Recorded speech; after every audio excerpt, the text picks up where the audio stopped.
It's okay. What's going on, ladies and gents? Welcome back to Comics Unleashed. We're in the pre-show. It's been a minute since I've been on. Who are you again? Yeah, right. Who is this guy? Yeah. It's Antonio Bandana. Yeah. Antonio Bandana. But as always, I already know the spiel. I created the spiel. I'm going to do the spiel. With me is the usual suspects. Uncle Gary is blacked out right now. It's I'll show like, what was it? Darkness over here. Darkness. He's an aftermarket. He's in the out of market area, so you're blacked out. I have no idea why I'm here. Don't worry. There he is. He's back.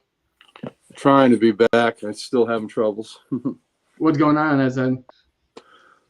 My screen is split, and I don't know how to get Unsplit it? other stuff off of it. You see, the problem is he's got such a sophisticated setup that it puts NASA to shame. But the problem with such a sophisticated setup is occasionally there's glitches. Someone and even somebody that's like, birthday, he'll help. That can communicate with technology, on a level that Gary can. Even they still have problems occasionally. I guess so. I can. Yeah, I'm. Let's see. I'm only getting. I can't make half my. I've got a third of the screen, a sliver where I can see y'all, and I can't make it. I can't make it right. I don't know how to do that. So did you click the button? It's not working. We can see you. We can hear you. Everything's good on your at least. Yeah, I just can't see. Right. I just can't see very well. Let's see. I'll take a picture and show. $500. That's a priority. Zero. Oh, Yeah, give me the $500 for dealing with these guys. I just finished the send me that picture, Gary. I will. Just finished the interview with Mike. Mighty Mark Harbor. Mighty Mark like Harbor. 45 minutes ago. Oh, that's cool. God. How'd it go? Yeah, it went pretty good. It was about 45 minutes, 50 minutes, something like that. Like I said, and I'll be for anyone out there. It's just you can watch the on our YouTube channel. You can Chris. There we go. There we are. There's a person I miss very dearly. We can on the interview tab on the YouTube channel. There's the interviews we do with creators, but all the interviews I've done with all the Codex team. So it's get to know your Codexer.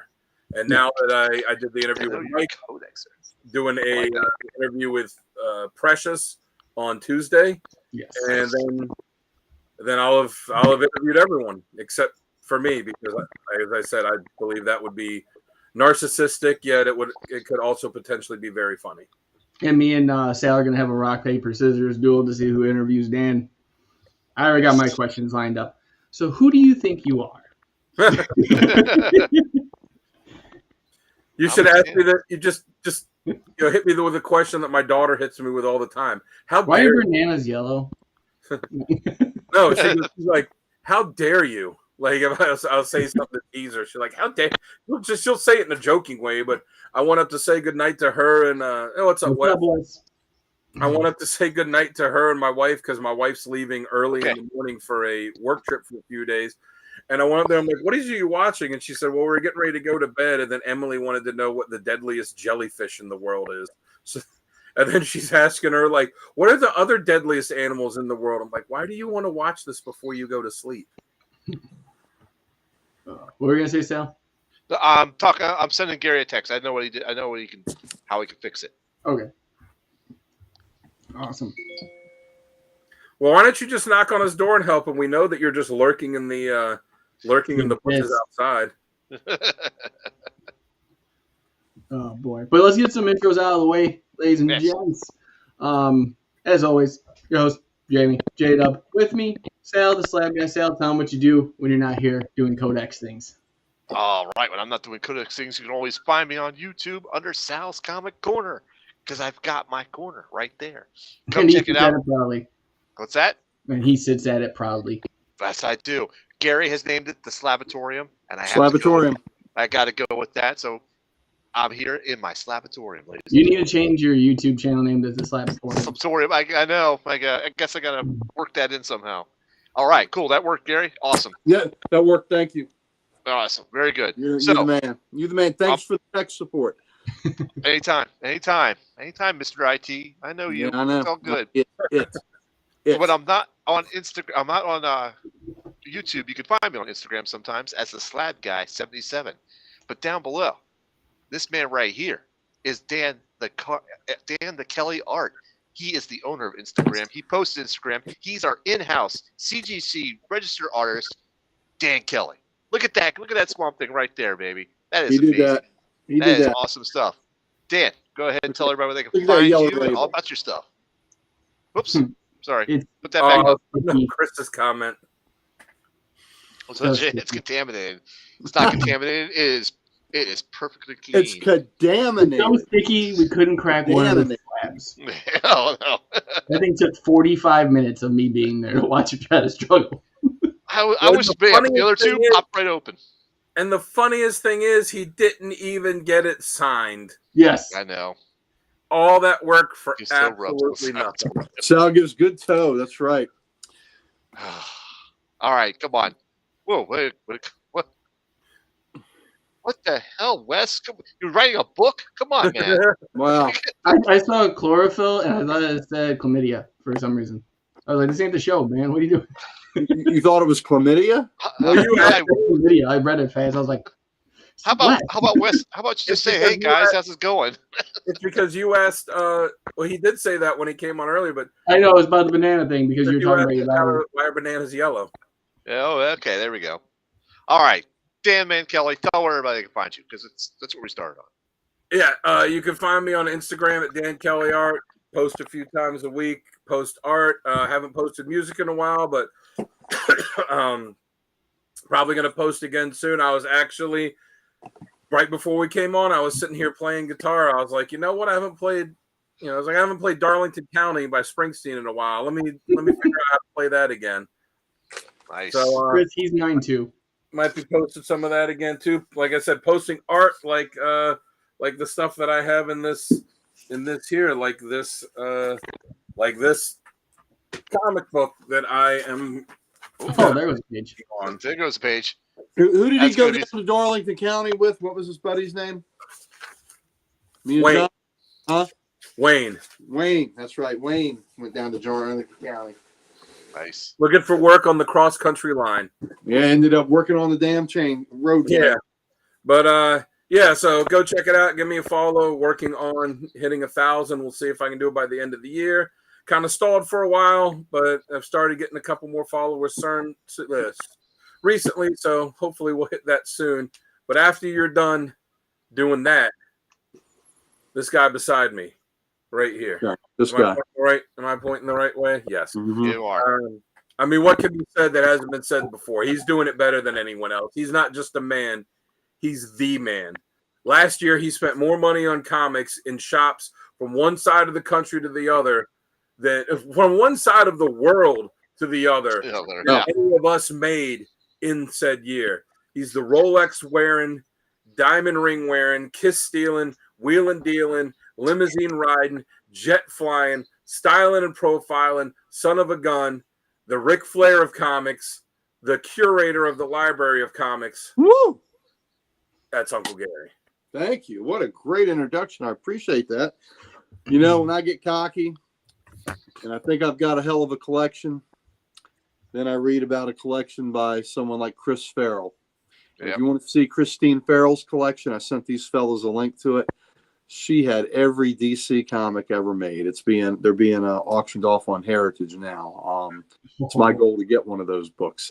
When I went to Burlington, Vermont, I went in her comic store and I heard the story of, how she had every DC book. So that's pretty damn impressive.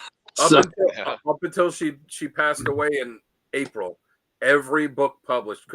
I said it's a shame that the collection's being broken up, but it's short of the person that whoever got it deciding to donate it. You're not going to find anybody that's got the money for that. No, and Chris. Yeah, and even like we'd said, even with sure, a lot of the keys and all, you see those, but the rarities, you see Detective 27, you see Action 1, see Superman 1, you see Batman 1, but you know, you don't see, you know, new comics and fun comics and these early tabloid books or the first 26 issues of Detective Comics that are those are rare. about as rare and scarce as they come. You know, the early adventure comics, the action comics that didn't have Superman on the cover. You know, man, he's talking about some rare books, and she had them all. So just Chris Farrell, you know, she passed away in April, but it's just she's making news again because of this, because her collection is being auctioned off now. But wow, that's all I can say. But anyway, appreciate the love for the collection. So, but you know what? I still got a pretty good kick-ass collection, so that's all right. All right, so you can catch me at Comic Logic. We're Loudoun County, Virginia's only comic book store. Please come in and see us. We would love to make your acquaintance. We have a pretty big event coming up just a week from tomorrow. It is our Fall LotCon on Sunday, October 27th from 12 to 4. Please come out and see us. We are turning our comic book, our parking lot of our store into a mini Comic-Con. We'll have more than 35 vendors there. There'll be comics. There'll be local artists, local authors. There'll be toys. There'll be jewelry. And when you want to get that very special tramp stamp, we'll have a tattoo artist there. Rob says he's going to, Rob's going to get another. He's going to get another tattoo, and we're all, you know, we want him to get a tramp stamp this time. We'll see if he'll do it.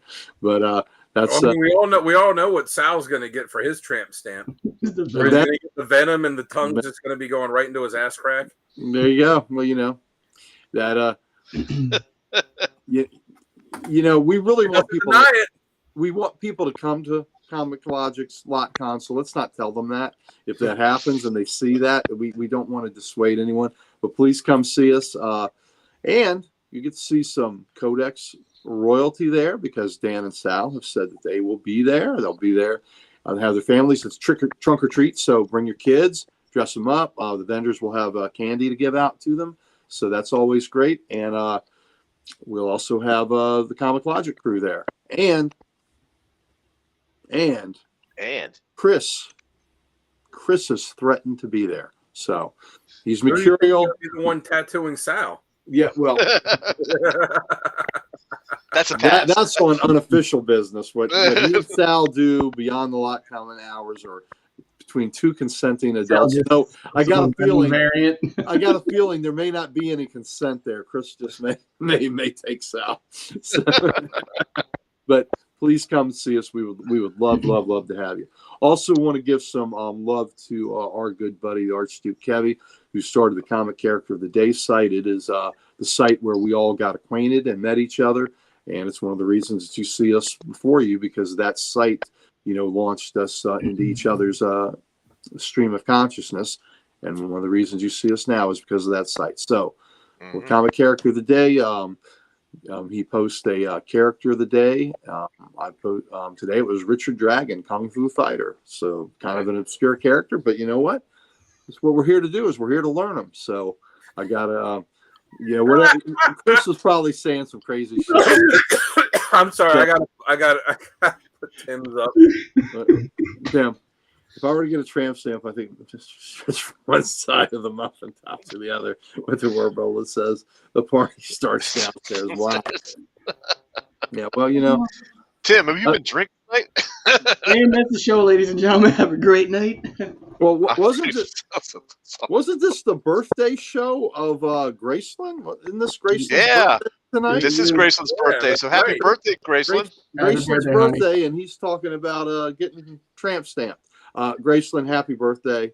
So yes. I hope you have a great day. It was wonderful making your acquaintance. So, and you know, depending on which side it has it say the party starts downstairs, will be a very different party. Well, there you go. But speaking of parties that started downstairs, the Codex station was built from the downstairs to the upstairs. What a segue. I know. God. That's how the Codex station was built. And you know what? There was one man that had a vision and had a dream to build this edifice for your entertainment. And this edifice for your entertainment was built by the one and only J-Dub up there. He had a vision. He had a dream that he was going to bring this station to the masses through the airwaves. he thought that this would be his guiding light and the way that he could attract other like-minded people, like moths to the flames of the comic Put that up, Chris. brilliance that we are going to emanate here. So the master builder, he built from downstairs all the way to the heavens. The man with the vision, the man with the eye, the man that keeps this station running smoothly, and with his vision, the one, the only J-Dub. Right there. I Right missed there. that. I really did. Oh my god! Thank you for that, Uncle. But you guys know what I'm about to say, guys. Go check out thecodexstation.com. One-stop shop for everything. Codex, get some merch with the team. Let us know what you like and don't like, and find us on. Oh, Gary, where can they find us? Oh, you can find us on the socials, baby, because all of us sitting here, you're looking at, we're practically dripping with the socials, and we would like nothing better than to give them to you. Oh, great. Well, a couple things. I'm going to throw this out there right now. Uncle Gary, I have 2 grievances against you. Well, Mr. Uh-oh. Sir. only two? Only two? Only 2. It's a Because I slow love day. you, and I don't want to give you the 32. But yes, only 2, and we'll get into that in the show. Okay. But for those that haven't seen any of the videos or anything like that, or have, I'm going to give a little spiel at the beginning about Baltimore, because I didn't get to be on that episode, if that's okay with you guys. Mm-hmm. Sure. Yeah, Okay. that's fine. And then I'll start off right into the comics. So how about we start off today? All Go with right. it. Yep. Let's see. What intro shall we do? Yeah, groove bass sounds. I'm a Bass changed tones? man. Wow. Bass tones it is.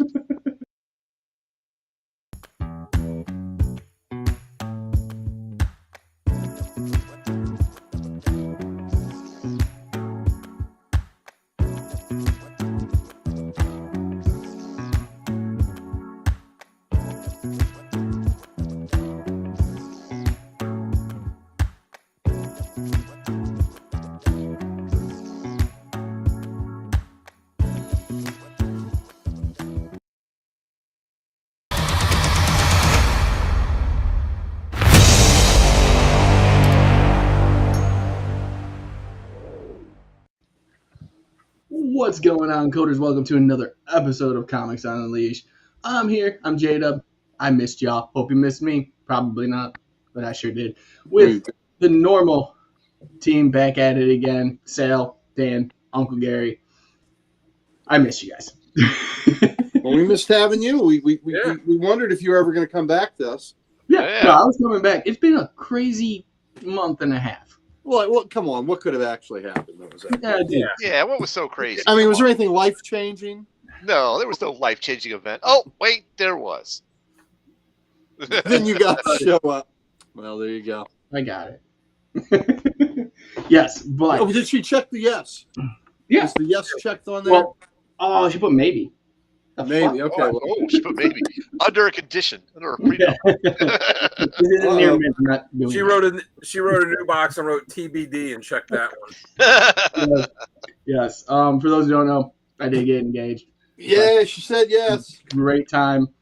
The whole experience was great, and I want to break into that a little bit before we actually get in these comics today. Are you gonna live stream the wedding on the station? I talked to her about it. We're going to live stream the honeymoon on this station, or would that be another station? That'd be a different station. It's a different station. One I can make money on, probably. But no, guys, everyone in chat, I'm going to let you know right now, if you have never had a chance to meet any of the team in person, I will assure you this is the best team out there. From getting there to setup, talking, just BSing, it felt seamlessly. Now, I was a nervous wreck the entire time because of everything that happened. Literally, I got off the plane, I went to sales, and my stomach would not stop. Sales, do you need to, go? Yeah, I'm like, I got it on video. Did you need to throw up or something? Come on. Yeah, no, it was bad. I'm very disappointed. I'm very disappointed in Sal that he did not write out the sign the suggestions that I gave him for the welcome. Oh, you know what the funny thing is? As soon as I got What's off up, the Tim? camera, like recording, he's like, "Dan had so many suggestions. I couldn't do." I couldn't do it. I swear, I couldn't do it. He said he claimed that he didn't want to embarrass Precious. That's my reason. I didn't want to embarrass her. He did I not didn't want to embarrass himself. I gotta say, Baltimore was awesome. The crew was awesome. Comic Logic was nothing but gracious. So I have love for that family. They are more than family to me. Uncle Gary welcomed us with open arms when we came, to visit, and got us the next day to hang out. Got you a great breakfast too. Yeah, I'm still hurting from that breakfast. That was delicious. Breakfast was awesome. The breakfast was awesome. Yeah. Dan was Dan. Dan was Dan. Dan was Dan. No, Dan said Dan. The best thing that was said was from Dan. Oh yeah. Yes, because the first moment we sat down, and the funny thing is, me and Dan sat down while everyone else was setting up. And Dan just slapped me on the leg, and he just looked at me. He goes, "This wouldn't be here if it wasn't for you." And I just lost it for like 5 minutes. I was like, You didn't do it in his Arnold voice? no, he did it in Thank you, like Sam. weird raspy voice, but he did it like where his tongue touched my ear. Oh, there you go. There you go. That's I a was bonus. like, bro, I'm Sweet getting nothings. this weekend. Little sweet nothings. That goes a long way. No, I just told him, I was like, take a moment and realize, I know that you can get, something, down a little bit like we all can, but look around and, like I said, realize without you starting the station, it's not here. I probably don't know Sal. I don't know Gary, Mike, the Comic Logic guys. We don't have a booth there. Right. We're not there for 3 days. We're not getting to do all this cool stuff. It's because you decided to start the station. So, look around at all this stuff and realize, everybody traveled here. It was all because you decided to start this. Yeah, and I stole everything from that table. I did. I've got bags of shit. Do you let me ask you this though, serious question. Do you have any pins left over? Because I promised Sonny one. I think I might have one, and I will get it for him. If you do, don't worry about it. I'll give him mine. No, I think I got one more because those pins went so quick. Oh, come on. It's only Sonny. Yeah. He'll lose the X in the code. Wait, who was the guy that told you needed another 50 pens? Yeah. Thank God we got him. Yeah. Yeah, no. No, because as soon as I went to Comic Logic, everyone's like, "Oh, well, this person didn't get a pin. This person." I was literally taking them off my backpack and giving it to them.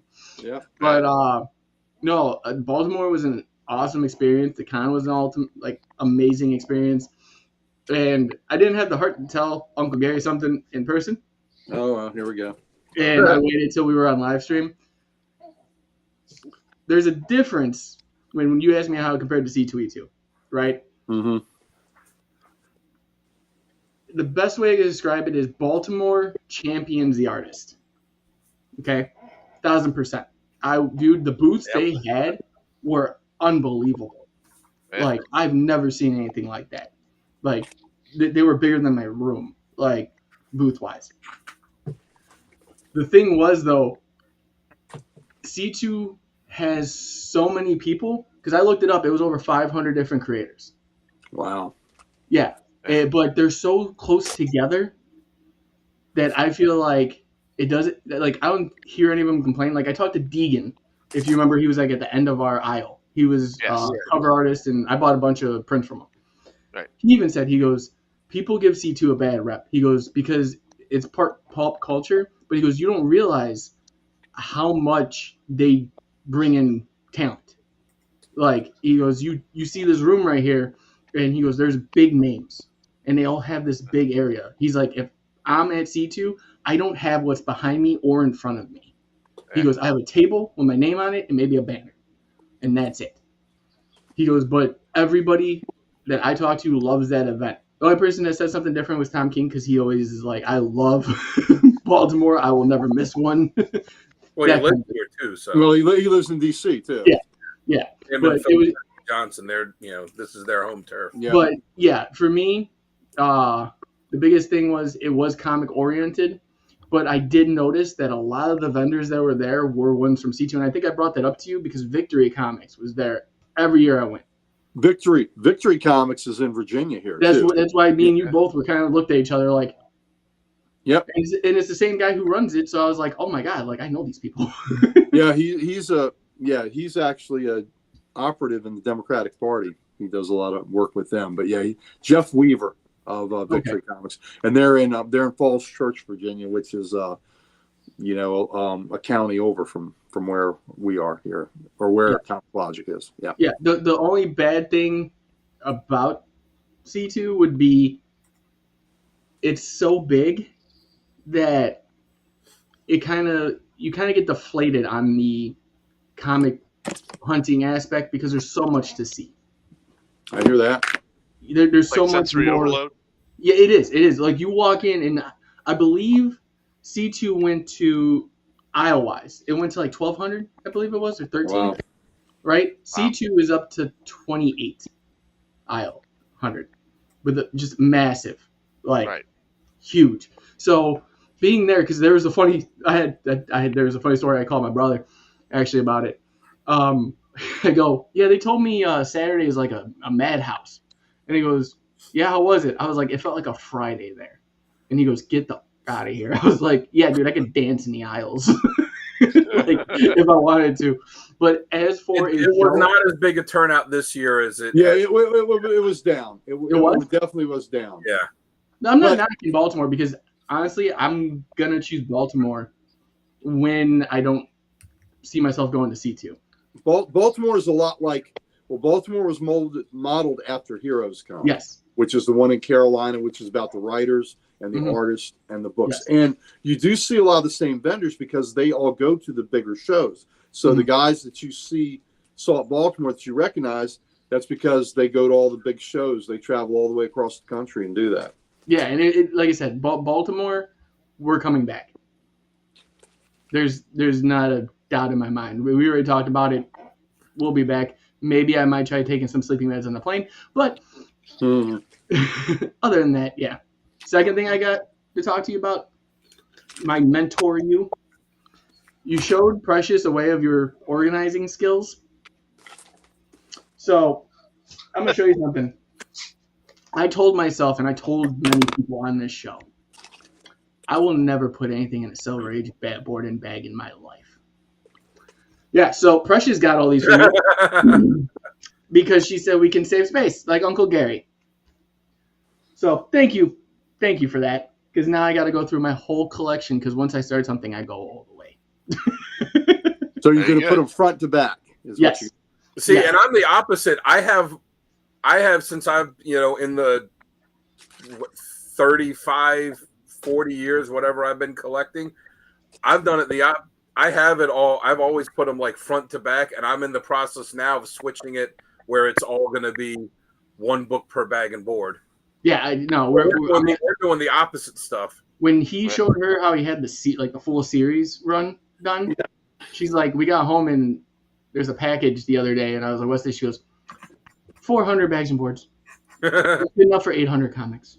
That's right. And I went, Uncle Gary. Yep, there you go. You got to do it the way he does it. Like he'll do like the first 10, 20. I don't have that, so I don't have to worry about that part. Front and then front to back. Well, right. So the big books like my Justice League. I mean, I think the first 50 are single, and then after that I double them. My horror books I kept just front because those are books you show off, you display a little more. But for a lot of these other books that are in the collection, there's no reason not to, because it's not like I'm a dealer and I'm selling books and you're not going to look at the front and the back. This is just a way for storage. It's a way for me to have them, and it's a hell of a lot of money, especially when you're doing it with the Gerber bags and boards. Those are so expensive, but it's just a way to save money. It's not for everybody, it's not for everybody, but it's worked for me, and it's been efficient for me, and it's been economical. So, okay, give me 1 second here. Well, like I said, I've always had it like that, and I'm just kind of switching now because, I I like the idea of just being able to like pull it out and see, like, all right, issue 2, issue 3, issue 4, issue 5 without having to flip them. But again, I've always done it front and back. It's just kind of, yeah. I've always done one bag per bag and board all my life. Oh, Sal, how many slabs do you own now? We were when I was doing the interview with Mike. I mentioned like that Gary's got all the different stuff, and Tim's got a bunch of figures, and and you got a bunch of slabs. And he asked what your slab count's at now. Let's see. My slab count is at. He's talking about the books, not at the morgue. Not the morgue. Okay. Not the morgue one. All right, not the morgue. I have 326 slabbed. Oh, I was a bit off. I told him it was around 250. Chris, you're asking about the Heathcliff comics. Yes, my Wuthering Heights collection is wonderful, and the Heathcliff miniseries off that was really great. Is that what you're talking about? All right. I've got a Heathcliff comic. We ready to bust into some comics this week? Yeah, do it. Let's do it. All right, I'll kick this off. So first up, we got The Last Ronin 2 Re-Evolution. This is number 3. And coincidentally, that was the issue on the podcast that had the most variants this week. Yep, most variants for Variant Sanity. Coincidentally. Pam, For me. Pam, that is a part of the process to consider. Yes. Mm-hmm. Oh, God. Okay, next up we got Radiant Black. This is part 10 of the series, and this is issue 30. Nice. And then we Cool. I like that. You got both of them? Oh, Yep, 30.5. Oh, nice. Finale.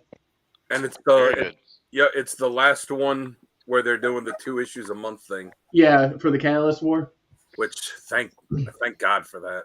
Yeah. So Precious picked up this series. I thought the first issue was good. It's Minor Arcana, issue 2. Cool. From there.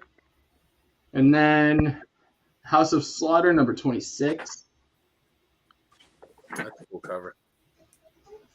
I'd love to do an interview with Tinian and ask him for Aaron Slaughter. Be like, so did you regret killing him off so early in Something's Killing the Children? Because that's a character he's used a lot since then. And I kind of wonder, like, did you kind of regret killing him off so early and now you're making up for it? Yeah, no, I have the same question for him in that regard. Next up, I can't say the word, but Uncle Gary told me to get it, and I've had the series since. But, yeah. Oh, yes. There you go. Look at that cover. How do I say that word without sounding stupid? Epitaphs. Epitaphs. Epitaphs. Okay. In the abyss. Like the So record. that's number... Yeah, the epitaph is like a final word from the And abyss. this is the last 2 weeks because I finally got my stuff. So, if you see any from last week, apologize. Don't care. Next up, Geiger, number 7.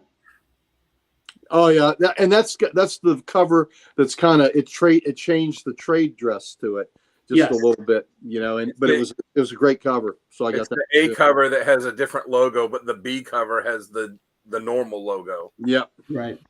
Next up, we got Transformers 13. Yeah, that's a cool cover. That is a cool one. And then we go into DC with DC vs. Vampires World War V number 3. Nice. Oh yeah, I like it. That's a cool series. It is. The original series is awesome. Yes. Next up, I got the facsimile for Batman. This is issue 237. Such a great cover. Yeah. Okay. Now I'm going to say for anybody to make sure, I told people last week, buy that book, read that book. Have you read it yet? No, it's on the list. That is one of the greatest Batman stories ever written and drawn. And then next up, Absolute Batman number 1. Oh, great cover. Yeah. Which someone's going to be doing a review for this one. So whoever wants All right. it. Adam's going to pick up a cover of that too. Who's picking up a copy of that? Adam. Adam. Yep. Pick it up, buddy. Next up, Action Comics 1070. Cool. Richard, we stretched. We tried to stretch, man. Jamie's here, and he doesn't allow any nonsense or shenanigans. He said we had to start. Yeah, sorry, boy. And then 1071. You know, we ran out of all our ability to stretch See the you, other Chris. day when we had to wait for Sal. See you, Chris. Yeah, that was something. See you, Chris. Later, Chris. I got For anyone asking, I did ask that Superman cover. There's going to be a connecting one for it next month. yeah. I got the foily goodness of Green Lantern Silver Corp. Nice. That's really cool. I do not have that, so I'm jealous. And then Green Lantern number 16. Nice. Very cool. Yep. Yep. Another one Precious got because of the writer, obviously. Jenny Sparks number 3. That's a great cover. Yeah. That is a great cover. And then Wonder Woman 14. I like that too. The That's DNA. nice. Yeah, the DNA cover. That's good. So I noticed that you're having books front and back side, but they're not like the same title. Is that temporary or Yeah, is that, that's just for show tonight because I don't want to mess them up. I didn't know if like nope, this is how we store all the books now. We don't have them by title, we have them by release. No, I'll be getting to actually organizing wise here soon. Nightwing 118. Nice. That's a cool cover. Yeah. Okay. And then probably one of my favorite series. This is the spinoff. I'll talk about it all day if anyone wants. But Dark Knights of Steel All Winter number 4. That's a cool cover. The one cool thing is, made me happy. It's got some swampy goodness in it.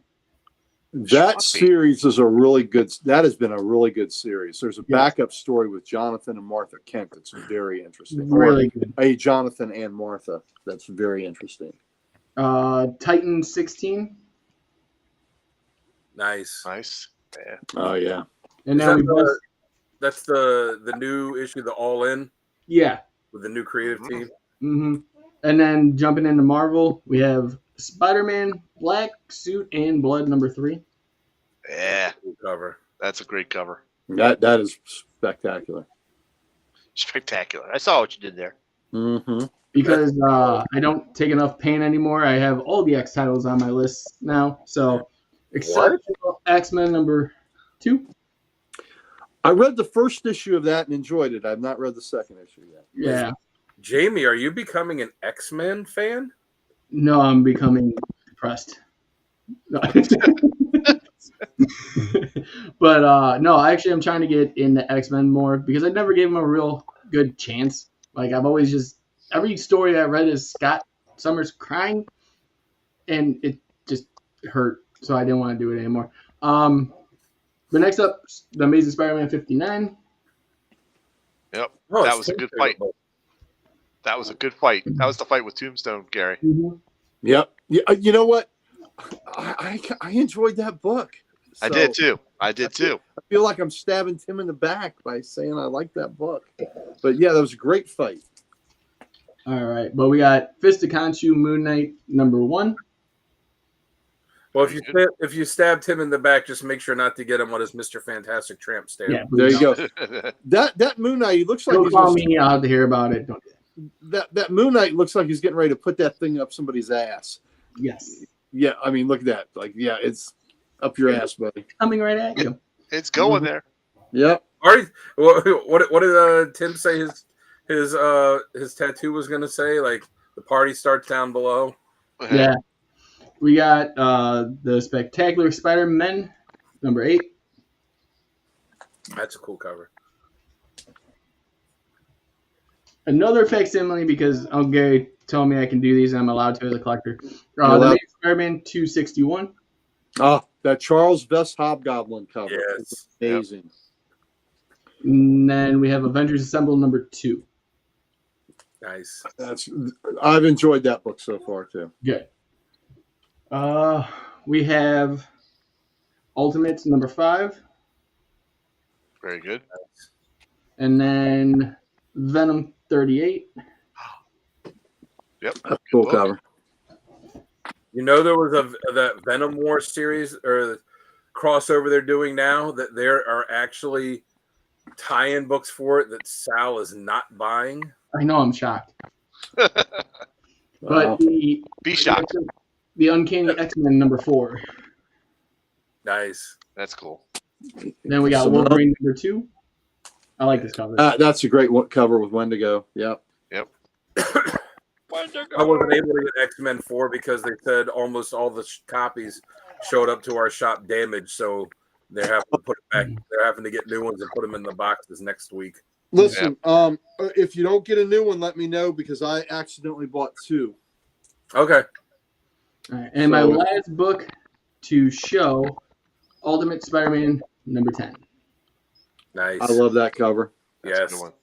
And that's an homage to Spider-Man 39 that had that cover. All right, Sal, you ready? Yep, I'm ready. All right, so we're just going to go through all of them, even back issues Yeah. and stuff, right? All right. Yeah. All right, so we'll start with Marvel on the first day. We got Mystique number 1. I heard that was actually really good. I have not read any of these yet. Life has been hell for me lately, so. Have you read? Did you read her original series? It only ran for like 24 or so issues. It's excellent. Oh, I think I have it. I'm not sure. I'll have to check. Yep. So She's Ultimate Spider number 10. The series is basically where she's like a CIA type spy for Xavier. Yes. And he like sends her on these different missions around the world. It's fantastic. Yeah, I do remember that now. So we got Venom War Venomous number 3. That's a cool cover. I also got the Wolverine Wendigo cover there. I like that. I also got the Uncanny X-Men number 4 cover there. See, they like Sal more than me because they gave him a copy, but not me. Yeah. So I also got a Fully Goodness Moon Knight. Ooh, that's really good. So cool. That is great. Yep. All right, so on to my DC stack. I'm going to show you the freebies first. They had 2 books that were freebies. So this was Joker of the World. And then we had the hardcover from Comic Logic. Okay. Wayne Family Adventures. They were free, and I'm like, well, okay, free's good. I like free. I also got the Green Lantern number 16. Yeah, 16. Is that a Yes, Chris 16. Samney cover? Yes. Yes. Yeah. Yes. Okay. Right there. Thanks to Dan, I got the Batman Full Moon cover. Glow in the dark. Glow in the dark, baby. I also picked up this Batman Batman Robin number 1 variant. Love that cover. It's Batman 9. That's a Batman 9 homage. Yep. I also have the Absolute Batman number 1 all in. And the sequel to All In is Balls Deep. Yep, that's right. Go Balls Deep. That was the Local Man, the last issue. 25 slipcover. That was the name of my beer pong league team. All In. All in. Balls Deep. Balls Deep. All right, let me start off with a quick mail call here. I'll start off with these. I got these from a vendor or a guy. His company is called Just Joe King Comics. So you say that fast? We got Joking. Just Joking Comics. Joking Comics. Great guy. Love these books. But it was the Alex Ross homage to the X-Men. Oh, nice. Are you going to get all those slabbed? Yes, I am, because you can see I got those up there slab. So why not? These are. So are you going to get those slabbed and put them on display underneath of the originals? Yes, that's the plan. All right, and then I think that's a good plan. Yeah, that's a good plan. I picked up this Wolverine number 75, and if you see, it's got a scribble there, signed by Adam Kuberts. There you go. Oh, nice. Where is it? See it? Right here on the hologram. Oh, okay. Let me see if I can. He signed the hologram. Wow. Okay. Yeah, you don't see him sign the holograms often. I have never seen a hologram signed. Yep. This is number 934 out of 7,500. Yeah, so rare. Yeah. All right, so I did some trading with Dan. Wow. And let me make sure that these are the books right here. So, so I traded some books with Dan, and I picked up some X-Men books. I got X-Men number 20. Put that over here. X-Men number 21. Nice. And X-Men number 67 with Juggernaut and the booty shorts. Yeah, he's wearing booty shorts. the colorist was apparently sleeping the day he did that one. Well, Sal, tell him why you wanted those 3 specific issues from me. Well, because they filled some gaps, might say. Filled a gaping hole. You filled Sal's gaping holes. He did. He's Not being very- modest. His X-Men run goes from issue 88 all the way to the end, and he's got sporadic issues before 88, and he's working on the complete run. So I was like, oh, I've got some. Here's all the ones I have. And he's like, I need that, and that. And it's for the book Juggerbutt. I love it. So the book I traded him with, I'll let Dan show you the book today. I'll let Dan show that one to you. All right, so here are some how many more issues away are you for completing X-Men? Me or Gary? You. No, me. Gary's 0 away, baby. Gary's 0 away. Gary's only next month's issue away from completing. Well, there That's you true. go. There you go. I want to say about 30 to 40 books total. That's Maybe super impressive. That is very cool. For what did it run? 401 issues? 544. 544. Well, no, didn't it run and then they started a new series and then they started renumbering it? The first 544 were all one though. Okay, yeah, 541. So here we go. Let's fill in some more then. Number 65. Oh. There you go, Pam. Yeah. Yep, gaping holes filled, Sal. That's right. Number 69. Whoa, that's one to fill. Yeah. That's right. 69. I love it. 69, dude. I had a buddy that his jersey number was 69, and a kid came up to him and said, 69 sucks. And he said, if you do it right. Nice. So we got number 72. Number 78. That's a cool cover. And number 83. There you go. And that's the Spider-Man one, yeah. So now I have both the original Spider-Man print and then the reprinted one. Well, this 35 was the original one, yep. Yep, 35 was the original one. And That I one have a... That one that you got from me where it's like the kind of split cover, was it issue 20 something? Yeah. I think the reprint issue for that has essentially the same cover. Right. They do. And one slab to show off tonight. It is an Absolute Carnage, number 3. Ooh. Look at that. That's cool. That pretty. Absolute Carnage was Absolute Batman. So that's it for me. That's all I got today. I guess who's next? Dan? Right. Dan next? Gotcha. Dan is next. There All you right. go. I'll start off with DC. I said I didn't give a shit about it. Didn't care, and then I kept hearing people talk about it, so But now you do. Absolute Batman 1. Did you read it? I haven't read it yet. I did read it, and I didn't hate it. I gotta say, There you go. Hey, Mike, he likes it. There's been a lot of positive reviews for it, for them trying to, I don't know, it was downplaying the art for it more than anything. And then once people read, they're like, I can actually get into this. And Richard, those were lower print numbers on those X-Men because X-Men almost got canceled from 60. So 67 was the first. Yeah, I think reprint. 67 was the first reprint to 93 were all reprints. And if you know, that's the only thing, the reprints are the only reason that title stayed in existence at that point. I can't really think of any other major title like that did something like that. Like, we're just going to stop producing new issues, but we're going to keep the numbering up and we're just going to reprint the issues that we already did before. Yeah, exactly. Because Marvel Tales was reprinting Spider-Man, but it was a different title and Spidey was still going. Marvel's Greatest Comics were reprinting FF, but FF was still going. So it was kind of what they were doing with those other titles. The only difference was they did it in the title and continue. But you're right, Dan. I don't know of any other occasion where they did that. And then the reasoning in story that they gave for it later was that the incident that happened when they fought the Hulk in the last original issue before they went to the reprints caused the X-Men to go into hiding for a while. I think that was the in-story explanation for why they just kind of disappeared. But yeah, absolute Batman. I didn't hate it. I was interested enough that I put in to get the second and third issue.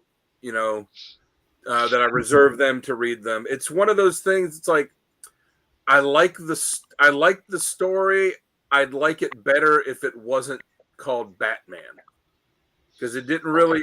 It was so different from Batman that it's like, to me, it would be better if it was its own thing. But I'll give it the first couple issues, and it did make me put in to get the first issue of Absolute Superman, the first issue of Absolute Wonder Woman. I'll at least read the first issue to give them a shot. Where before, like, you know, and I think this is the cool thing about this show on here is I kept hearing Tim and and other guys talk about like how good the issue was. I'm like, all right, shit, I guess I'll give it a try, and yes, Richard, the Batman is absolutely terrible. Yeah. Yes. I got to agree with that. I do think the axe thing that's in it is kind of stupid too. But I also got Batman and Robin Year 1, Issue 1, but I got the A cover. Still a cool cover. Love that. It is. That one you got, I almost picked up, but I just, I'm a sucker for getting the A covers. I am too. I got to have the A covers, and then I'll buy the other damn covers for killing me on these alternate covers. Yep. Yeah. I have to be careful because my HGC pool will give me all the A covers and like 1 or 2 variants. But I have to be careful on that. But it's like we talked. It's like we talked about. We all do things where we have our, have our things we can't get away from, and it's like I do the comics front and back. Not everybody can fathom doing that, or it doesn't appeal to everyone. I'm a freak about the damn A covers. Even if the A cover is ass, I feel like I have to have the A cover. And if I want an alternate, I'll buy it and I'll have the alternate, but I must have the A cover. So it's just, I need, with DC, I need the variant. Yeah. 99% of the time, I'm buying the A cover. One of the other covers has to like really blow me away to either buy that instead of the A cover or to get both of them. It is an axe. Yes. Yeah, Bougie asked about the symbol. So yeah, the symbol sucks because it's basically just a rectangle with a couple little spikes on it, and then he just clicks the staff into it and pulls it off his chest to make an axe out of it, and it just seems really stupid to me. And when he removes it, you know what it makes? What? An axe hole. Well, if it's sharp enough that it's going to be an effective axe, and it's on his chest, if he just turns the wrong way, he's slicing the hell out of himself. This is also true. He's manscaping when he does it. He's manscaping. Yeah. Also got Green Lantern 16, but again, just picked up the A cover. Still cool though. I like the all-in covers are having the same kind of design theme to it. Like here's the one, the A cover for Titan 16. When you see they're having this kind of similar symbols. Yeah. That's it for DC. For Independence, I got Destro 5, which is the last issue, and then I guess in a month or two they're jumping into the new G.I. Joe series. Yes. I don't know when, but it's got to be pretty soon. I got Flash Gordon number 3. I love that series. Yeah, the art is so good on it too. Yeah, yes, it is. That's through Massive, isn't it? Mad Cave. Mad Cave, yeah, Mad Cave. Oh, okay. Your boys at Mad Cave. Yeah, that one doesn't show up when they send me the emails for it. I don't know why, and I always think it's Massive. With all these, I guess I don't know if the legacy characters not the right word, but these older characters like Flash Gordon and Dick Tracy and I would still consider them legacy characters. The Defenders of the Universe, some of these these really old characters they're doing all these new books for now, like Johnny Quest. The art on him is really good. Usually, it seems like these companies put some kind of artists on them, like, all right, people will buy the book because they already know the character. The art doesn't have to be good, but the art is really good on all of them. Yeah, like Dynamite's doing a really good job with that. Yep. Mm-hmm. There you go. You bust one of those stalls open, you see the Brown Lantern. Yeah. I got Jupiter's Legacy finale issue 1, so I guess they're doing this mini series, and it's going to wrap up all the Jupiter Jupiter's Circle, Jupiter's Legacy series, which I know that the TV show on Netflix got a lot of grief, but I actually liked it. Local Man 25, which it's not up to 25 issues, but it jumped up to 25 because of Images of Tomorrow. If anyone remembers when Image did that back in the day, they did it. They did it for Brigade, Stormwatch, Bloodstrike, and there was one other book that they did it for. I can't remember what, where they were just like, oh, we're just going to jump like 9, 8, 9, 10 issues ahead and do issue 25 and show you what that issue is. And then the next month went back to their normal numbering.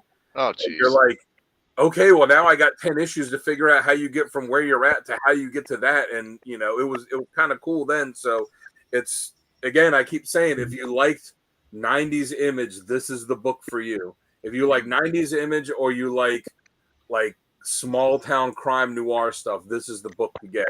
And, you know, doing stuff like that is just super cool. And then the flip side, because it is a flip book. And just like Jamie, it got Radiant Black 30 and 30.5. Oh, connecting cover. Cool. Yeah, all of them were. And I guess, you know what, because I just thought about it, since they've been doing this, they haven't done variant covers. It's like the only comic coming out that doesn't have variant covers. Yeah. Also got Avengers Assemble #2 and Ultimate Spider-Man 10, Wolverine 2, Mystique 1. Like I said, her first series was absolutely excellent. I highly recommend everybody picking it up. You can get the issues cheap. There was no like big time first appearance or anything that happened. The covers by Greg Horn. Yeah, the cover, the painted covers that Greg Horn did were gorgeous. The interior art and the story was great. Like I said, it had basically Mystique working as like a Black Ops spy for Charles Xavier, and it was just a super, super cool book. I'm telling you, Richard, pick up Local Man. I got Sal to start picking up, and he's digging it too. It's such a cool book. It is.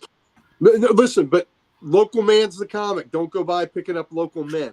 That could be something totally different. We're not recommending that. Yeah, take it from experience. Take it from experience. If you go up around picking up random local men, that's how you can end up on the slab at Sal's Slabatorium. That's right. The slab, be putting a tag on your toe. Slabber of the month. Mm-hmm. And that's awesome, Richard. I hope you dig it. Like I said, it's only about 2 years in, so you should be able to pick up the back issues easy enough. Yeah, not even 2 years in, like a year and a half, and then a couple specials. So yeah, it shouldn't be a big deal. And I think they did a collection of the first few issues, so you got that. And I also got Moon Knight, Fist of Khonshu, #1. Which whoever thought we would live in a day where there's 3 Moon Knight books coming out every month? What kind of world is it where we had 5 in a year? Yeah, but yeah, we got that one, and then the Vengeance of Moon Knight, and then the other one that I guess is just a mini series, the one that shows the different Moon Knights throughout history. And another reason why Moon Knight is an offshoot of Batman. He's trying to do as many Batman titles. Yeah.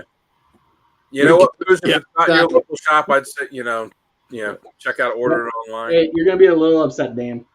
Why? Oh. Because I remember I was listening to an interview with Fleece, and Seeley. That issue is actually the last issue of Local Man. I don't know. When I did the interview with him, he said they were going to keep it going. Yeah, they did, and he said they're going to work on other things. They might return, but he said that issue is basically like an open-ended issue where if they come back, they have time to put pieces together.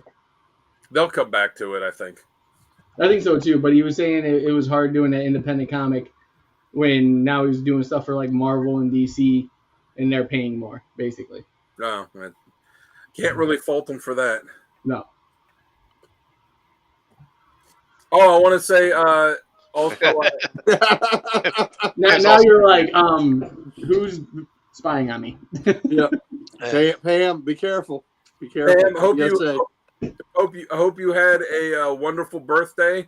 Yes. The other day it was on Thursday. I hope that picking up the packages of Local Men, if that was what you wanted to do to celebrate your birthday, then more power to you. No judgment here, Pam.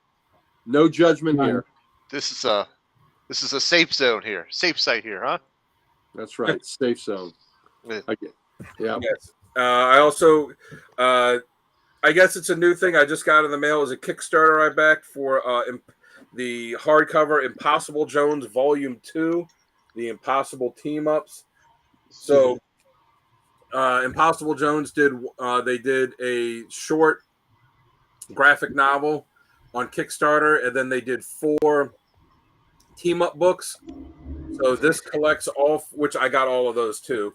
So this collects all 4 team up books, but it changes the ending of the one for the character Captain Lightning. It changes because Carl Kessel said he wasn't real happy with the original ending, so he wrote and they did the art and writing for a new ending for that one, and then they did some new pages, some new story stuff for some other things in here, and they've got all this extra stuff in the back of the book, different covers and pinups and stuff from throughout the series, and there is this cool fold out poster from Art Adams that's at the very end of the book. Ooh, that's cool. So, Dan, let me ask you. You don't have to tell me how much it was, but what level of support was it that you had to get that book? Because now I'm thinking I don't know if I did that level or not. It's whatever the print level was, because there's always like give basically like giving them a tip, like I'll put $1 in, but I'm not trying to get anything, and then there's a print level or a level for getting a digital or the print level. So I always pick whatever the print level is. So I got it for that, and then it came with all the extra stuff. So I got these pins for Polecat and Captain Lightning. Nice. So and they're labeled. So this is because he's done pins before. So this is the 3rd one, and this is the 4th one for character they've done. And then it had these extra things. So I got this sticker for I supported Imp in the I supported Imp EAM up in the basic for backing it in the first 48 hours. Got that little sticker. Cool. And we also got this sticker of her eating a hoagie, which is also the Carl Kessel got this tattooed on himself. Yeah, nice. He made a sticker of it. He always gives these chibi stickers, so got these little chibi stickers for some of the characters.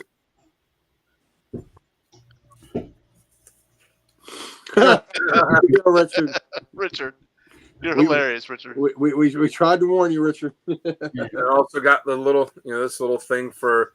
He had a little Valentine's Day card they had sent digitally. It's empty, but had the little Valentine's Day card that got included there, which was pretty cool. Yep.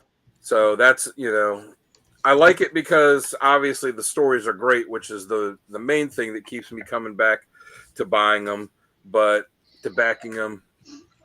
But also, it's one of those Kickstarters where they do a lot of stretch goals. So it makes it, the more it gets up, the more stuff you get, which makes it worth it. So, I forgot to show these off. They had these for free at the comic shop. These Justice League membership. I got mine. Yeah, I got Superman last week. I forgot to show off. I got Wonder Woman this week.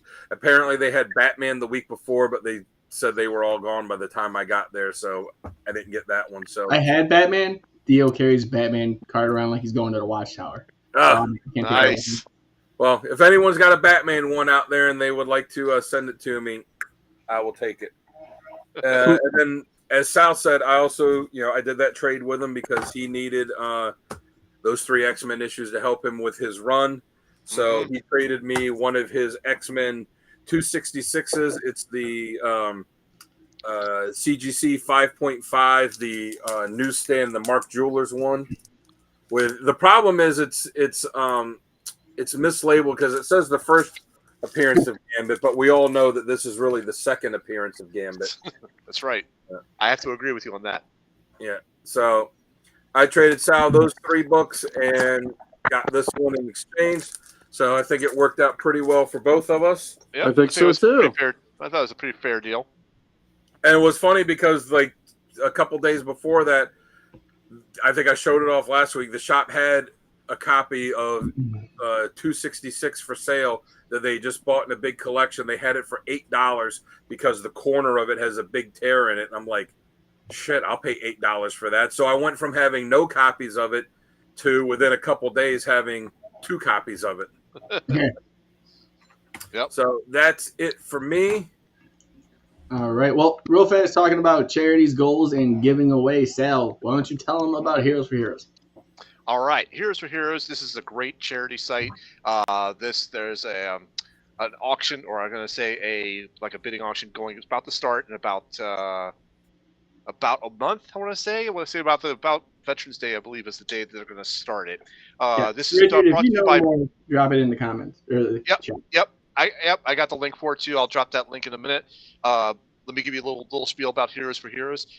Bronze Age Nerd on Instagram had started this, and the campaign basically helps vets with mental illness, brings a little awareness to the mental illness for vets that have come home from the war and stuff like that, and any campaigns they've done. So it goes to create social impact on awareness and for these vets that are having issues, all sorts like that. So it's a great charity to donate to. You can donate money to it. I'll put the link up in the chat. However, they are having a auction. That's what I was trying to get at. That's going to start on YouTube, and I'll also put that link in the chat so that way you can save that for the day that's going to happen. Now, what's going to be there? There's going to be tons of artwork. There's going to be some Bagley artwork that I know Tim's going to bid on. Dan has donated some sketch covers. He also donated the Camelot 3000 entire run, issues 1 through 12. To be auctioned off as well. I sent in 2 slabs that you can bid on as well. So go over to Instagram, follow Bronze Age Nerd, because that's where he seems to update all his information there first. But also follow him on YouTube, because that's where it's going to be. Mid-November. Thank you, Richard. I appreciate that. I always forget. I thought they said Veterans Day, but maybe some other stuff starts on Veterans Day, and then I think the main auction with all that artwork starts in mid-November. So let me show you those. Let me hit you with those links right there in the chat. That is the YouTube link that you want to follow. So please check that out. And let me bring up the other one here. This is for the actual site itself. If you actually just wanted to donate some money to that, you could do that directly at this link as well. There you go. Ladies and gentlemen, go check it out. At least read up on it. Find out what they're doing. I think it's a very good cause, and you should check it out. Absolutely. Definitely. For y'all. Yep. Mm-hmm. And from what I've seen them post so far, I'm be bidding on some stuff too. Yep.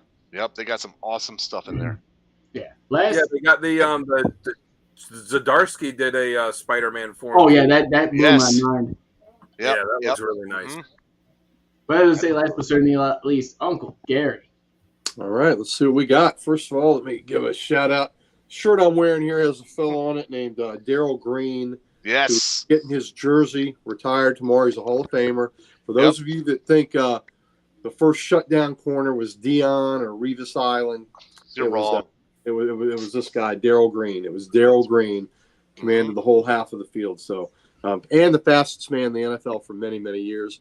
And he's probably faster than a lot of the dudes in the league right now. And he's probably 60 years old. Yeah. So it's not going to be like when the Saints retired Breeze's number on Thursday night and then they got waxed. They're playing the Panthers, who are terrible, so they're going to win by double digits. We hope so. They're favored by 8.5. So Yeah. I've been coming to Daniel's fan every week.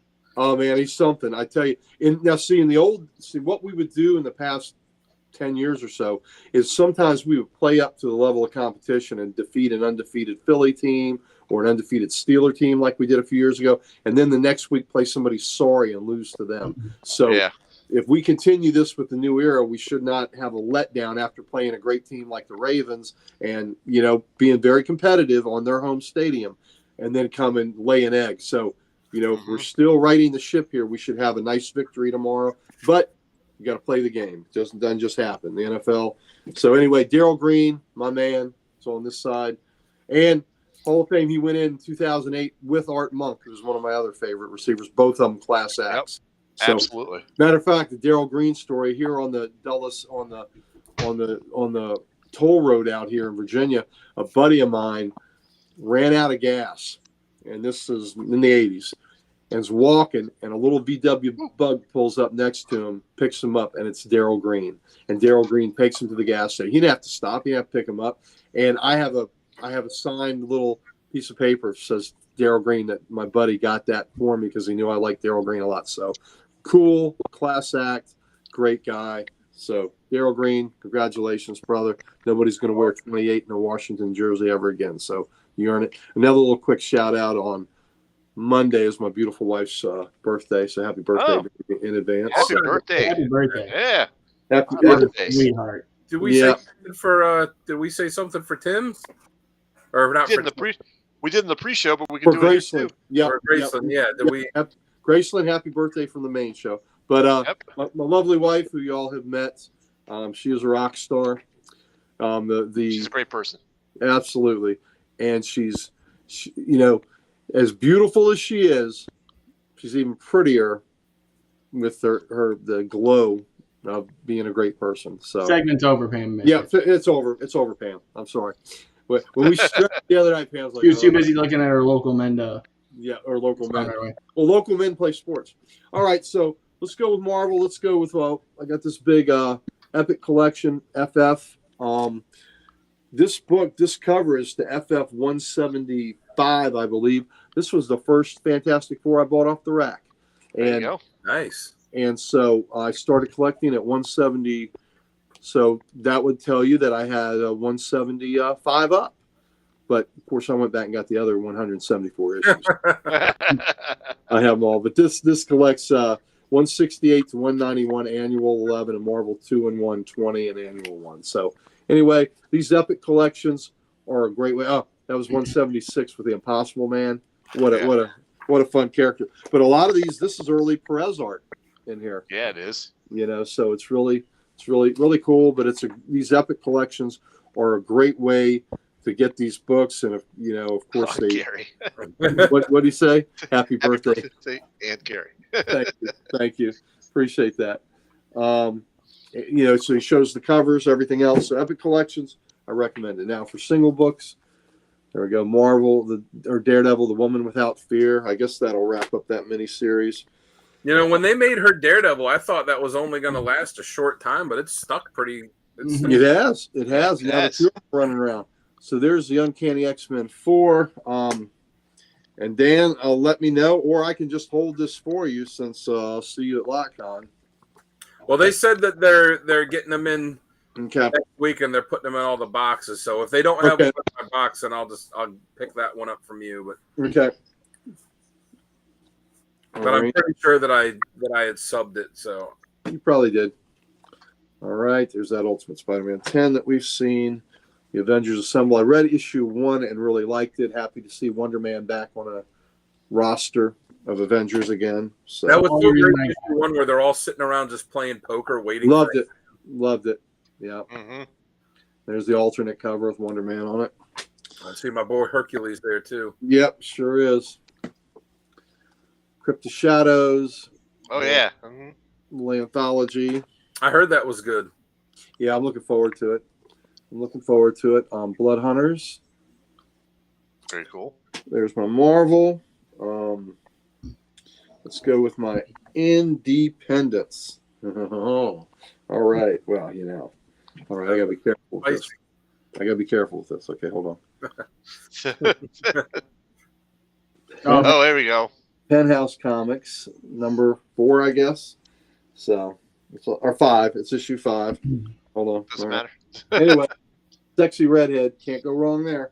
So I'm all on board. We've seen this Flash Gordon.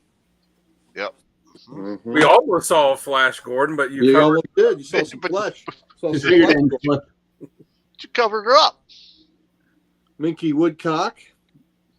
A girl called Cthulhu. Is that how we say that? Cthulhu. I think it's Cthulhu. Cthulhu. Cthulhu. It's Yeah. Cthulhu. That's it. So, Cynthia Von Yeah, Muir. let me know how it is. Yeah, I enjoyed the first one. The first one was the girl who handcuffed Houdini or something. All right, we got to be careful again. Uh-oh. Yeah, there we go. You know, Carrie's always being careful. these gorgeous redheads with great breast Knowledge. Yep, Great minds. great minds. There we go. Look at that Bermejo cover. Let me try it There again. you Epitaphis. Epitaph. F's. Epitaph. Epitaphs. Epitaphs. Epitaphs. It sounds like Sylvester. Epitaph. Yeah. Epitaph. Epitaphs. Here's the alternate cover. I only got the terror one because the other one was sci-fi, wasn't it? That one looks cool. Well, the other book is this book, Cruel Universe. Yes. Yeah. That's just Oh, cool. that's a really cool cover. I like that with the arrow in the eyeball, eye socket. Mhm. That's But good. like, but Giant- the giant- little spaceman beside it. Yep. And the rocket ship. Cool. So very cool. Here's another epitaphs. You saw that though. All right, and then those are my. Oh, and speaking of independent books, now, I am loving the Mad Ghost books, or the Mad Is it- Cave. Mad Cave, or the books with the books like Redcoat and Geiger. Isn't that Ghost Mad Machine. Ghost? Oh yeah, Or is it Ghost Machine? Ghost Machine. Ghost Ghost Machine. Machine. Yeah. And they introduced a horror anthology called Hyde Street. Oh my god, I love that stuff. So good. Did y'all read Hyde Street? That is my I've book not. of the year right now. I got it, but I haven't read it yet. No, Oh. that last panel makes you think. You're like, how much can they go into this? Oh yeah, and very Twilight Zone-esque. Even Yes. the little the blurb about it, the introduction about it, very much Twilight Zone. X-ray makes me laugh. X-ray and Pranky's a little dick. I like when he throws what was it? He threw like a rock at Pranky's head in the treehouse. Yeah. He's like, I'll burn this thing down. I swear to God. Well, Like, not again. and the retribution Pranky did to an older person was The little just- lady at the beginning. Oh, Yeah, it was Don't give just it away. I brutal. haven't read it yet. Well, I'm just saying that we're not saying what we're just saying Yeah. there was retribution. So but just man, the concept of it is just you know, Jamie, I'm with you. That's close to being my book of the year. I mean, it's on it, that. I was that It's was on the the book I was short list. looking forward to when I read the Ghost Machine, like that Yeah. 100-pager. Yeah. When I had that preview in there, I was Yeah. sold, and I didn't understand it, and I didn't care why. But as soon as I got the first one, I was like, Yeah. "Oh my god, this is amazing!" Like the ladies writing and is- gentlemen, Hyde Street. Pick yourself a copy of Yes. Hyde Street. And it's kind of neat that horror is being rejuvenated lately. You There's Hello Darkness is a horror anthology. The Epitaphs from the Abyss, Hyde Street. So World Tree. I'm on board. Well, Now, we are in the for the spooky season, children. so yeah, we are. And this I'm going to show a trade now that I got because of Dan, because Dan picked the Vigilante to be the character of the day while Kevy was out. And it's the Greg Sanders Vigilante, the one from Leading Comics and Seven Soldiers of Victory. And I always loved that one. And I was researching it, looking at some covers, and realizing, how did I not get this miniseries or this trade? So I ordered this Who's it City by? Lights Nice. Fairy Justice, the Vigilante. And it's written by James Robinson, who Oh, probably really good. Starman. Yes, so it ought to be fantastic. So I'm really looking forward to reading this. A white hat, a steel horse, and a blazing six-shooter. There you go. And we know how much you like westerns too. Yeah. Absolutely. So I can't believe, and this was like 2006, I guess, is when the series came out, and this came out in 2008. So I can't. Yeah, horror is boss, Booge. You know, if only I had some horror books to show for the showcase. You know, if only. If only you the did. lack of horror books you have is surprising. And speaking of horror, plug for next week's show, ladies and gentlemen. Yes. special Halloween show. At this time, we will be showing our picks for horror covers, and some of y'all are represented in that too. So Yes. this is fantastic. I think I this, was unaware. yeah. Yep. Did you get your covers in? Oh, my covers and Precious' covers are in. Okay, great. So I think this is so much fun, and I'm glad everybody's participating. So that show next week, we won't be doing recents, but we'll be doing those horror covers. And a big shout out and thank you to Sal for cataloging all those, making the cards that Sure. placing all that. So Sal has done a hell of a job. We gave him a lot of extra work, but he is. I gave Sal the keys because he wanted to drive. So, well, why not? I made the executive call on that. I was like, "Don't you think you should run this by Jamie first?" Nah, we're just gonna do it. Yeah, no. And you know what? I'm so mad at one fact, and I'm seeing like emails from Pam, and I'm seeing like, "Hey, Brandon got his covers," and I'm like, "What kind of a show are we running for this?" And then I'm like, "Oh, they're all sending their books." Got it. How many covers did Pam send? She sent 9. Yeah. Wow. So Everybody has sent me 9. Bougie just sent me his 9 as well. So nice. Yep. Yeah. If anyone else in the chat, if you got some hardcovers you want to add to it, man, the more the merrier. I talked to Travis, one of the guys at our shop who's big into horror books, and I was telling him the show we were doing. I was like, hey, here's my email, man. If you pick some covers that you want us to show, just email me the titles and we'll throw them up there. And I'm so looking forward not just to seeing all the covers, but like I know there's not going to be a lot of overlap, but I'm going to be really interested to see if there's 1 or 2 covers that multiple people pick. Yeah.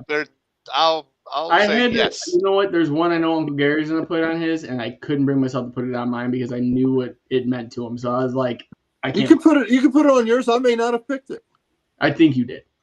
I may not have. Look at that look on his face. You ain't got a poker face. You might be surprised. So, Well, you said we're doing it next Saturday, right? Mm-hmm. October 26th. There'll be the drama. I might make the drama. Will that cover show up in my 9? Y'all might. We might have a special me and Tim presentation on that one. Richard, you know what, Richard? You might be in the horror after this because Gary picked all covers that he has because all the comics that are ever been printed. I don't think I own any of the ones that I picked, but I just love the covers. Oh yeah, it's just about looking at the covers and seeing which are cool. And I just happen to go with ones I own. I did the same. There was one I don't that I wanted to do, and that was the one I was thinking of you on. I'm like, I'll just stick with what I know. Yep. No, well, that one special cover that you said you could have done since you own that book now. So, I'll say this: the most recent cover that I picked was from 1992, and every other cover was from like the 70s, the 60s. Yep. Well, I went. Of course, I loaded. I was DC Bronze Age heavy, but I had other representatives. I was DC heavy too. Yeah, but nice. I find Pam. Pam. See, Pam has got a hell of a collection. Pam not only with her collection, but from the comics, she has got deep, vast resources of comic knowledge. So yes, Pam is a rock star in the comic collecting world. I can tell you that right now. All right, back to the DCs. Here's the homage cover to Batman 9, the original early 40s cover. The Batman and Robin. And here's the Chris Sammy A cover for that, which is awesome too.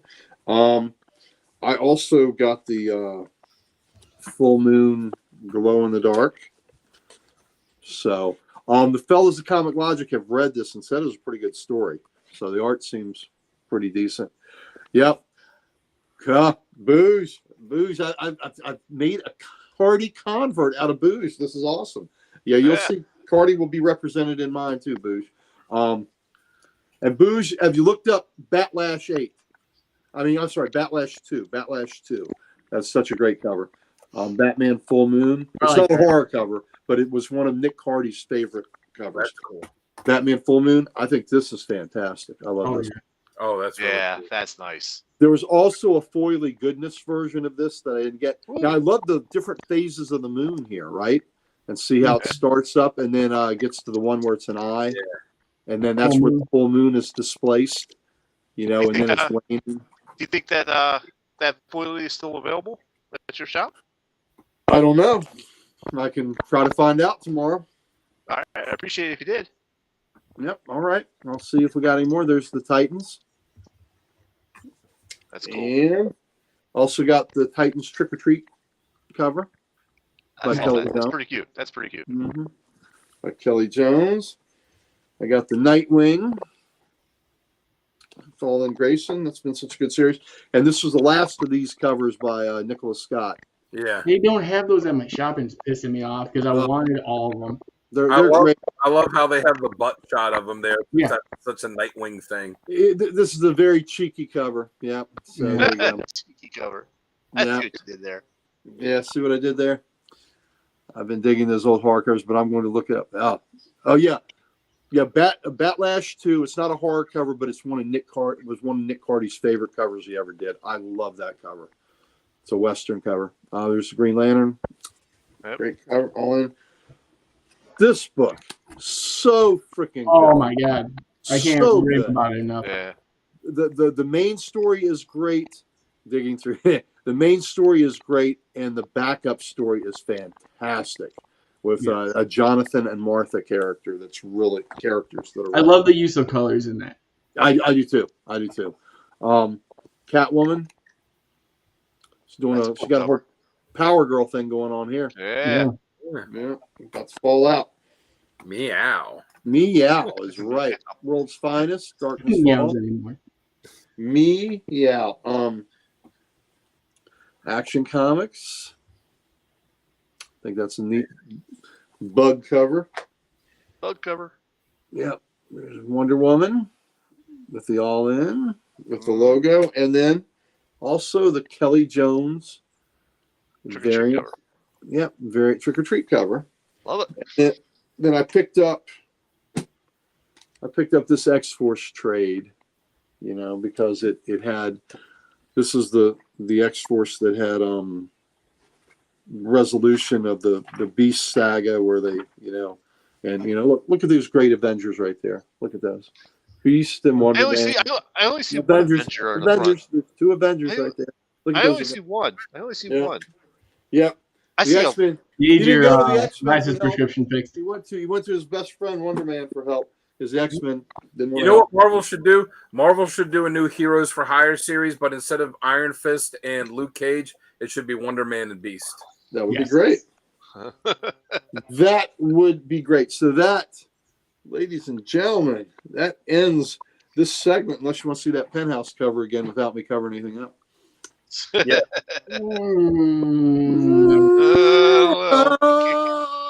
You ever seen the movie Dutch? Yeah. The part with the cards where he's like lifting it. That's what I feel like you're doing to me. It's a tease. Yes. All right, let's get back to normal. Some normalcy here. Boop and boop. Real fast, I do want to talk about one thing since we don't have trivia tonight because no one's ready. I got trivia. I have trivia too, but you did? That's all right. You said you didn't. I said I could find some by the time we. I didn't know. I said we could do right wrong. Codex notebook here. Oh, look at that! Nice. I got it at Target. That's all right. We can save trivia for next week. Okay. Well, I do want to talk. Have you guys been keeping up with what's coming out of New York Comic Con? I sent a bunch of stuff on the Codex podcast chat that I saw the past couple of days where I'm like, oh, they're doing this. Oh, they're doing this. Oh, they're doing this. I saw the new Aquaman book. I'm happy about that, though. It seems like they're giving him Mura's powers. I don't know that I like that. Yeah. No, right. I was just it's exciting. Beast Avenger. That's right, Richard. Thank you, buddy. We're making that a hashtag. Run it. That needs to be. Callie. But wait, for DC it was Martian Manhunter, Aquaman. One's escaping me right now. I'd be down. I love both those characters. The Manhunter's getting his own book too again. Yes. I hope it's better. The last one drawn by Riley Rossimo was just so. The art was killing me. I couldn't even pick it up because The art was bad, and I hated the concept of having him being on Mars being a crooked cop. I was like, no, I can't do that. But yeah, Ultimate Wolverine, I don't know why, but I'm digging that costume. Did you read the description? Apparently, he in the Ultimate Universe, he's going to be the Winter Soldier. That's gonna be amazing. Like, it just looks fantastic. And then they announced Doom's event series. I don't know. We had Yeah, the Hush sequel. There's so much coming out of there. And it looks like DC is going back to Vertigo. Yes. Yeah. And creator-owned stuff, which is great. I'm all on board for that. All right. No, like I just want to get everyone's opinion on it because I feel like DC's really shooting for the stars again because a lot of stuff's been great now.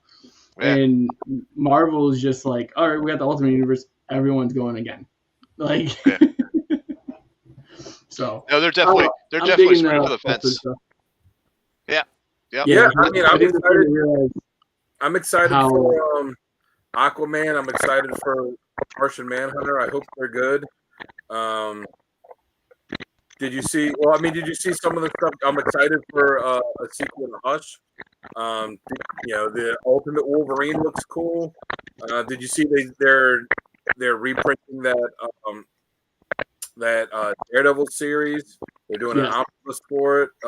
They're doing the new Luke Cage series, but it's going to be the old Luke Cage in the future. They announced when Daredevil Born Again is coming out that it's premiering in March. There's just so much. It's like Magic the Gathering making Marvel cards. They're making cards for Marvel characters. Yeah. When like why this is the stuff that I like can't understand why San Diego strays away from. You know what I mean? That's the prime like con for it. And New York seems to be just taking the comics and running. Like that's the news that you want to hear when you're a comic fan. Yeah. Right. I think San Diego, I don't know. I kind of like that stuff coming out of New York and let San Diego be its pop culture thing. Yeah. Because I think it would get buried. I think this news would get buried underneath whatever movie they're pimping. I know. San Diego's out there in California. San Diego's so big. Like, yeah. It should be their prime San Diego 1 year, just for the experience of it. That's what Rob says. He went 1 year, and he said, to me, it really doesn't appeal to me a whole lot. But he's saying just to do it, you need to do it 1 year. So I don't know. Yeah, it's the same thing for New York. Like I'd like to go so I can be like, you know what? I went there 1 year. I like this. I didn't like this. I picked up an exclusive, but I did it. I don't have to go do it again. Well. And Damien went from Warthog, my good buddy. He went and helped a buddy of his at his shop, and it's just that's not the place you really go to buy books. I mean, it's for the other stuff. It's for the sitting in on panels and with all these movie stars and things like that. And that just doesn't appeal to me. Hello, Legion. Hello, Legion. Hey. Modern books would probably do better in San Diego. Yeah, that's about it. But, all right, we're going to wrap this up, but stay tuned. We do have Uncle Gary Showcase coming up right after this. So we, as always, guys, we'll see you in the next one. Sal, where can they find you when you're not doing Codex stuff? Well, you can always find me on YouTube under Sal's Comic Corner and under Instagram as the Slab Guy 77. Down below, Dan, where can they find you? They can find me out in my backyard at night screaming into the abyss. Oh, do you mean on the internet? On the internet. Doing the same video. Yeah, you can find me on Instagram at Dan Kelly Art. I do not post videos of me screaming into the abyss unless that's something that people request. And again, I got to go with what the people want. But would that be an epitaph from the abyss? Yes. You're screaming? Yes. I did post something on. I forgot to say earlier. I did post something on there earlier. A couple days ago saying, hey, what should I draw for what kind of Halloween drawing should I do? So if anybody has any ideas or anything you want to see, I haven't decided yet, just leave a comment on there. And, if you got any ideas of a cool Halloween thing that you'd like to see me draw, I'll probably start working on it next week in between working on Sal's Transformers cover. And Which looks awesome, by the way. Oh, thank you. And for LotCon, that will be at next Sunday. I forgot to mention it earlier, but as I've been saying it, if you see me at LotCon and you come up to me and give me the passphrase, the Dread Pirate Roberts, I presume, I will give you a free sticker from my art page, and I'll have to get some of the Codex swag that we have left from Sal, some lanyards or wristbands or something to give you as well. So you do that, and the other guy that you'll see at LotCon is here, but also here. Thank you. Well, do you still have any of the Codex zip ties and chloroform rags? I do. I have those right with. I have those in the bag with my with my Clorox with my Codex size body bags and the rubber gloves and the Codex branded rope.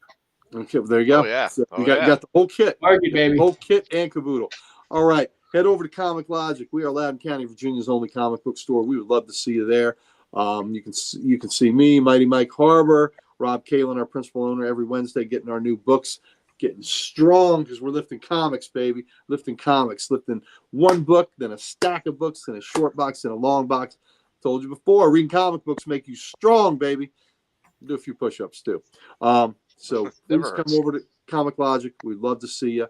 And also check out and LotCon, October 27th, 10 to 4. So a week from right now, because now is Sunday.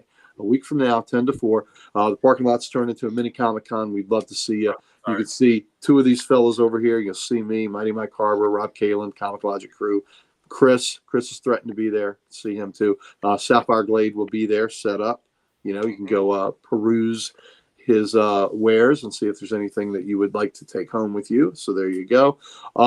So please come see us. I also want to give love to Archduke Kevy, Comic Character of the Day site on Facebook. I'm under Facebook Zoe Taylor. I do the cover of the day. Dan does question of the day and a random panel of the day. And the Archduke usually does the character of the day. So please come see us there. And then let's kick it up to our founder, the founder of this wonderful programming network that you are enjoying right now, the one, the only, Jay. Thanks, Pam. Thanks, Pam. Don't go away, Pam. We still got the showcase. Yes. Yep. Don't go away. Guys, thank you again for joining. This last month and a half hasn't been an experience. It's been by far the best part of my life, I gotta say. Again, these guys are amazing. They can run the show without me. If I'm never coming back again, they got this. So I love every minute of it. I can sit Don't back. even say that. We're going to use the Codex chloroform on you. Kid, There you go. bring it back on the show. Precious won't let me leave. She's like, we're too invested now. Oh, my 6-year-old, how dare you? How dare you? That's right. But in all honesty, guys, you guys are amazing. Chat, like I've said before, give these guys their flowers. They kill it week in, week out, with or without me, with or without anybody else. And the work we're doing behind the scenes, trust me, we put in time, and now all these guys are putting in so much more work. Gary's running tech now, so it's freaking crazy. Yes, he is. He's stuck in my head. There'd be no show. Running tech. Well, with or without you's running in your head now. Yeah.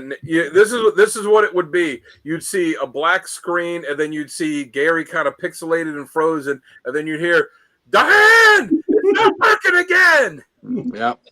Call Kurt. Yep. Yeah. You told me that story about when you logged on for the first time for the show, and I just died. But in all honesty, guys, amazing. Can't wait for the next one that we can all get together again because we're already planning it. But if you guys want to, go check out thecodexstation.com. It's your one-stop shop for everything Codex.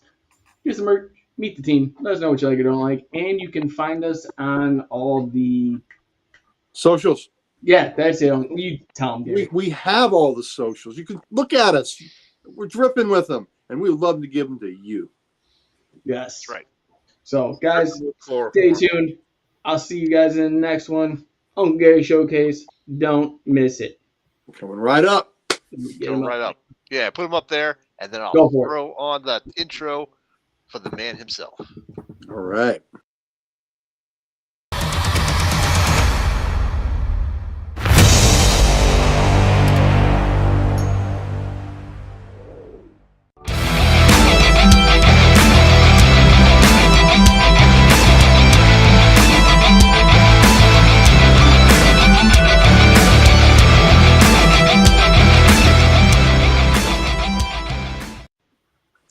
All right. Welcome to the showcase.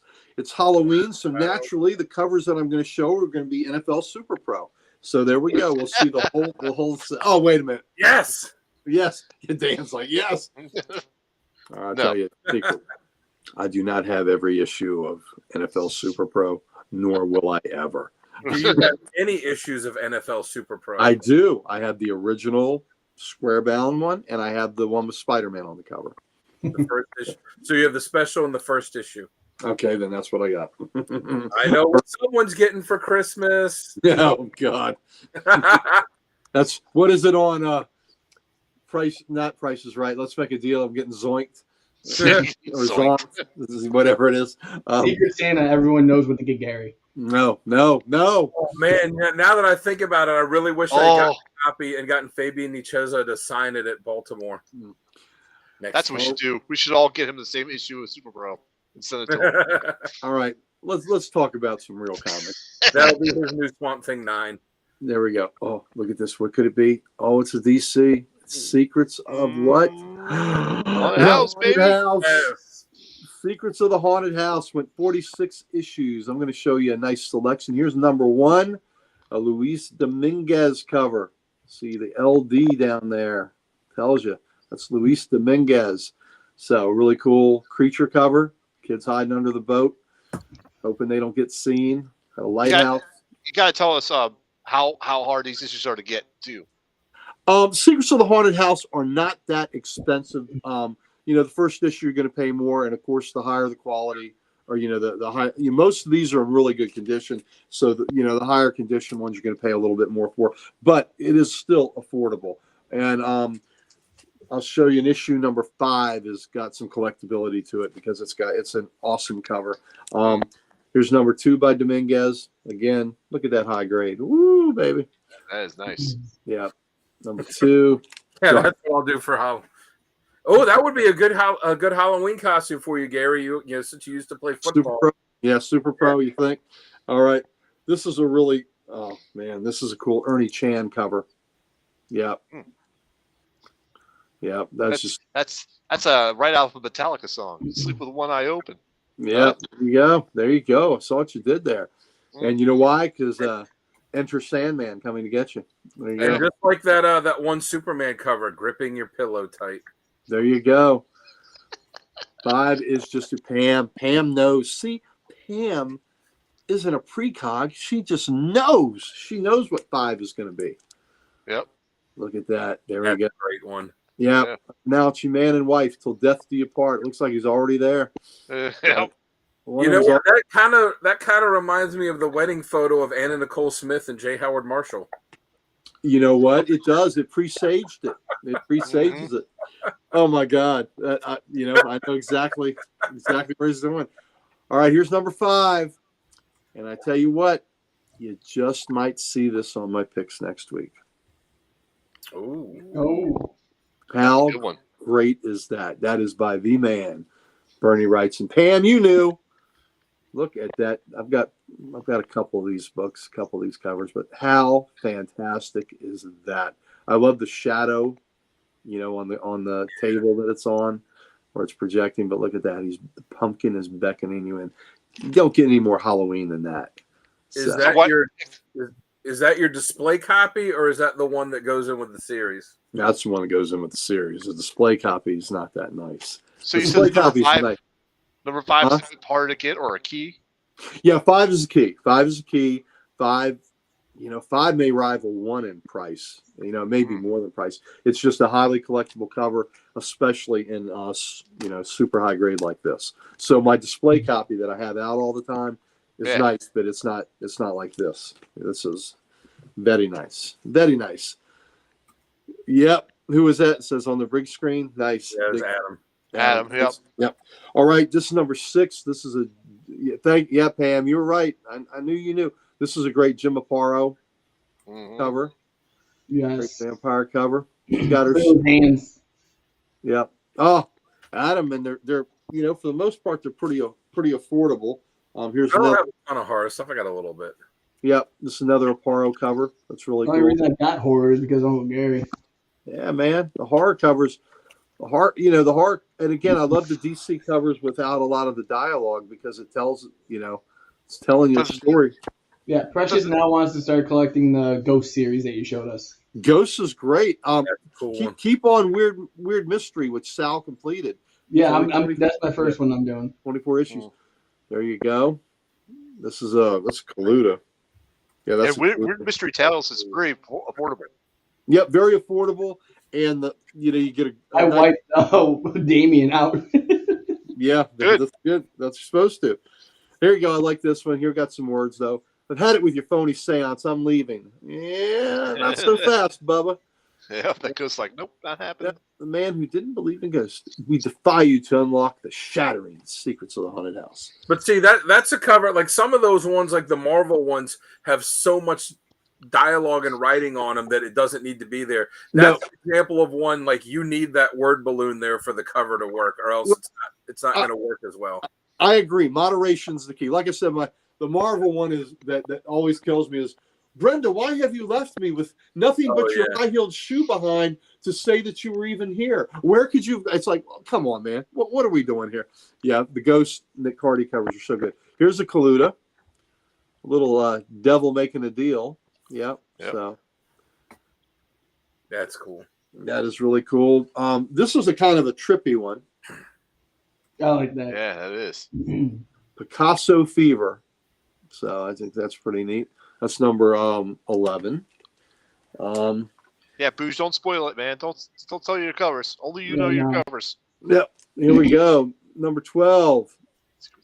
Yeah. So here we go. Alas, poor York. I knew him. And I love the Ghost serving up the fellow. He's got the fellow's head already ready to go here. That's cool. Yeah. So the killer who held York's skull. So I think you needed that. This one's kind of fun. It's got some dialogue, but I like it. It's number 15. He's alive. Okay, then we'll have to shoot him again. So I approve of that dialogue right there. That's pretty cool. Yeah. So we'll have to shoot him again. Trespassers will be shot. Survivors will be shot again. Yeah, that's right. Survivors will be shot again. Dominguez again. This is Dominguez. Dominguez has some great covers. Oh, yeah, absolutely he does. This one I have on display, but this is not my display copy because this is much nicer. It's Kaluta. That's cool. Isn't that great? That is so neat. Look at all the skulls falling off. Yeah, just so neat. What number? 16. So just that blue really pops on that too. Yeah, it sure does. It makes the white and the red pop out even more too. Yeah. I'm just saying, yeah. But this book, and this still good. I kind of like this. Here's a little bit of dialogue. Oh, that necklace! It's a beautiful glass eye. Yeah, well, somebody's coming back. Pam, you are so right. Dominguez is underrated. Yeah. Look at that. Yeah. An eye for murder. Somebody is missing that eye and wants it right back. So, this is a Joe Orlando cover, who was the editor of these DC horror books, and he had worked at EC. He wasn't as prolific doing the covers, but he would throw one in every now and then. And this is kind of creepy. Yeah, it is. Come in, darling. I can't wait to embrace you. Look at, she's had a couple other darlings there that have been embraced. She's got a skull collection. Yeah. It makes me think of the female version of Galopulus from G.I. Joe, the movie. Snake guy. All right, so we have a little more. Here we go. A little more dialogue on this. Oh, that's cool. What have you done to me? You were a human being, but we've cured you. There you go. We fixed that. We can fix that. So this is very much Eye of the Beholder, Twilight Zone here. Yeah. So This is, for those that haven't seen it, that is one of the greatest episodes of that great show. This was done. This is Sal. Sal is in this one right here. Look at that. There you go. He's at the morgue. Sal's at the morgue. He's got the toe tag on, but it's not quite dead enough. There we go. I know. We'll have to rectify that. Yeah, there's a horror book I want to get that's Mystic. I can't remember what number, but I want to get. I think it's 9, and it's in the morgue, and it's got a worker there being grabbed by one of the one of the residents of the morgue, one of the dead guys, and it says "not dead enough." So I have to have it. Yeah, Eye of the Beholder. Who was that talked about Eye of the Beholder? Oh, Bougie. Yep. Great. You know what? Twilight Zone is my favorite TV show of all time, bar none. Matter of fact, one Saturday a month, I meet with a group of friends, most Comic Logic guys, and we have a Twilight Zone night, and I curate the episodes for them. So, Twilight Zone. Oh man, there's that cover reminded me. There's a Bougie will know who I'm talking about. There's a great old school punk band named DOA. That would be a great title for a tour if they were to get back together and go on tour again and say "Not Quite Dead Enough." There you go. This is a Marshall Rogers cover. That's cool. You're not nice to me, my friend Nick will get you. So I just think that's great. Nick. I think that's kind of great. Yeah. All right, Nick. I don't think you want to mess with Nick. This is number 27. What a great pose. You're acting as if you're seeing a really walking mummy. That's a Don Heck cover. So as cold as ISIS. Nice. Yeah. A chilling tale that would turn your blood as cold as ISIS. See, they made a funny on that one. Yeah. But I just thought that was a cool Don Heck cover. See, Pam doesn't just know comics. Pam knows rock and roll too. Look at Pam. See, Pam is the bomb here. Yes. Yep. Here we go. Be patient, my darling, for soon this man's living body will be yours. Now, and the Reds, man, the Reds are really great on that. Reds are really good on that. Look at that book. That book looks like it just came off the rack today, doesn't it? Mm-hmm. Speaking of racks, there we go. All right. Oh, what a surprise! A hot redhead with a big rack. Yeah. Listen, I see a trend. I see it. You saw when I married. So, yeah, exactly. 35. There's a Frankenstein cover and a Mr. E cover. So Mr. E became one of the features in this book. So it went from an anthology to one book, one story starring Mr. E, and the rest of them were anthologies. So I think at this point we're 2 stories a book. Some of them maybe 3. Beware the Sea Hag. There we go. Mm-hmm. Oh, so what are we? Issue 36 now. So I'm not showing all of them. I'm not showing all 46, but just a selection. Here we go. Oh, so this guy right here, this is the host of this, which was Destiny. Enter these walls and behold, a nightmare come to life. So are y'all familiar with the Sandman universe? yes. Yeah. This is the Destiny that was in the Sandman universe. Oh. So That looks a lot like the Dracula from Marvel Comics too. it does. That does. So Destiny, part of the Sandman, they took from here. And, the Sandman also had the host from Witching Hour, the 3 hosts, Mildred, Mordred, and Cynthia. Cynthia was, of course, the hot young blonde. Now, this one had Cain and Abel too, didn't it? yes, they did. Cain and Abel and Gregory the Gargoyle. Yeah. Secrets of the Haunted House 40. This book presaged our own Sonny Kruger.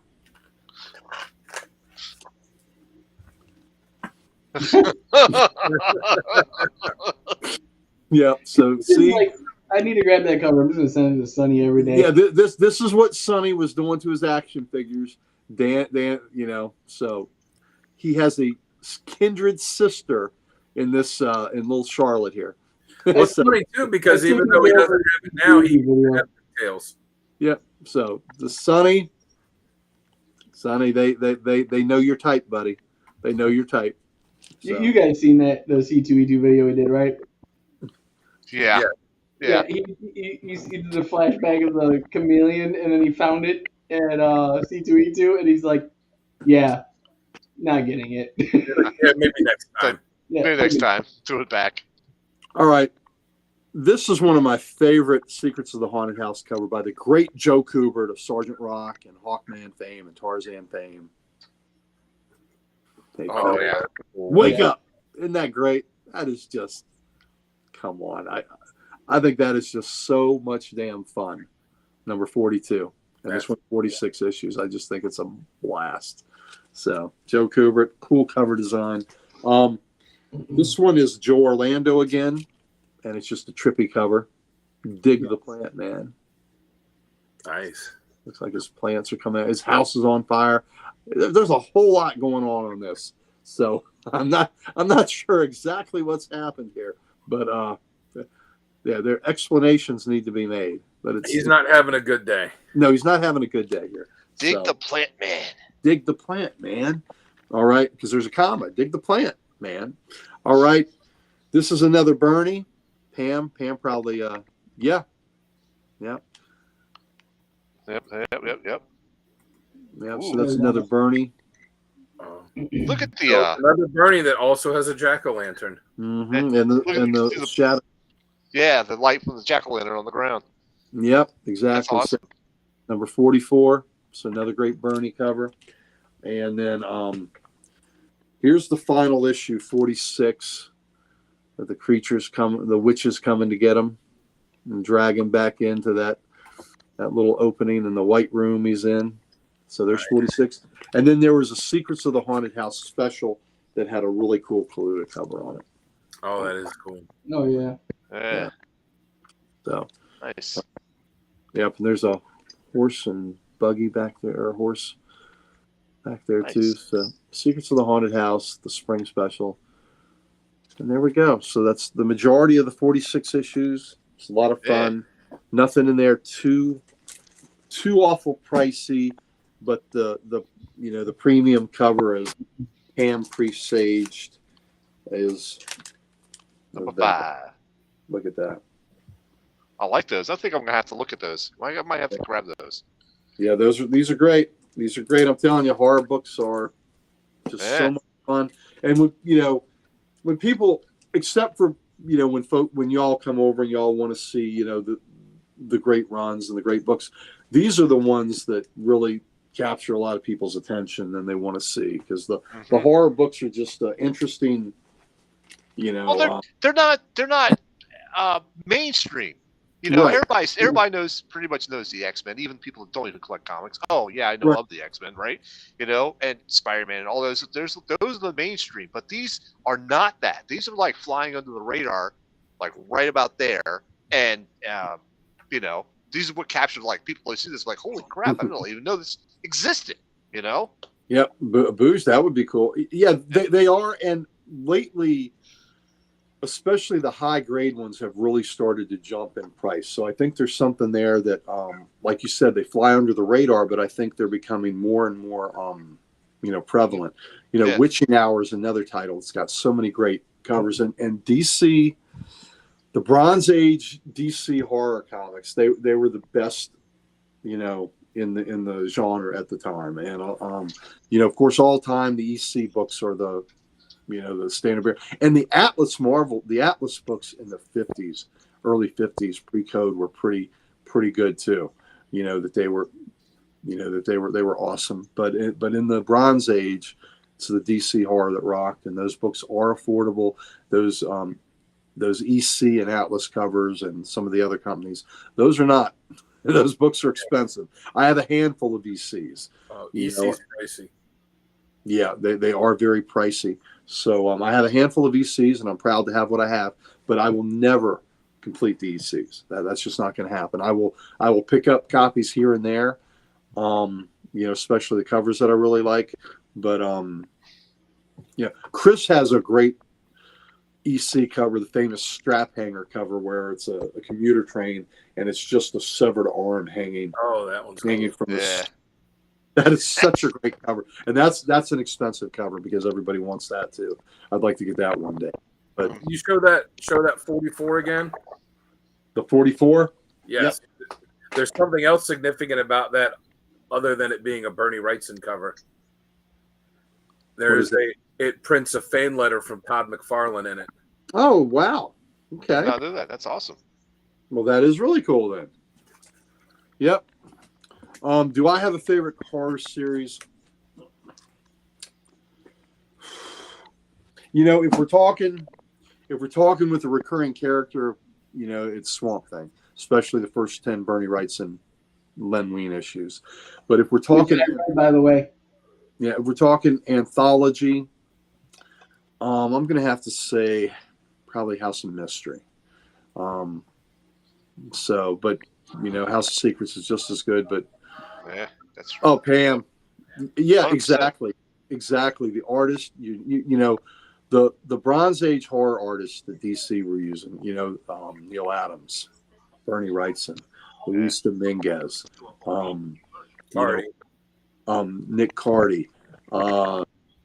You know, these guys were just phenomenal. Kaluta.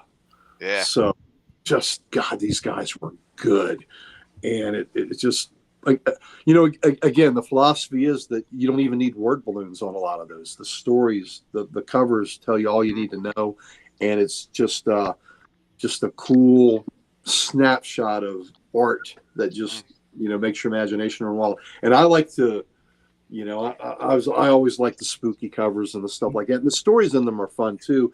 DC has collected in the big omnibuses. They've collected House of Mystery volume, and they have collected the House of Secrets volume when the books went back to horror. So it was, you know, so those are places where you can get all the stories too, and the stories were pretty good too, and the art inside. But it's the covers that were what attracted you and what made you pick those books up off the racks. I'll pull it up. So get them, enjoy them, and you know, I appreciate y'all that are, you know, looking up the horror covers for this. This is kind of awesome. So Booge, you know, the fact that Booge is loving Nick Cardy, you know, that gives me a lot of pleasure. So it was. So there you go. That's a showcase. You know, that'll be the last, you know, after, you know, we've done a whole month of horror books and horror related books. We had Ghost Rider, we had some Spectre, we had Secrets of the Haunted House, we had tonight, and I forget what I did, Ghost last week. So all this is leading up to next week's show where we all are putting in our 2 cents and showing some great horror covers. And I am really, really looking forward to seeing what everybody else picked. So I think that is going to be a blast. So me too. Yeah. I will be. So very good. And next week for one cover I have, I've got a write-up that I did for that when I posted it. Is one of my favorite things I've ever written. So I will read that as a special bonus Uncle Gary story time. So Awesome. Nice. All Nice. right.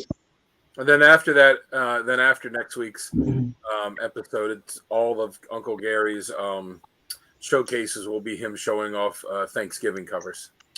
Thanksgiving covers, which there aren't as many. But you know what? I may not be totally Thanksgiving covers, but I could show some turkeys like Super Pro. All I right. saw what you did there. Thank you, everyone, again for joining us for Gary Showcase. It's been a blast, and we will see everyone this week.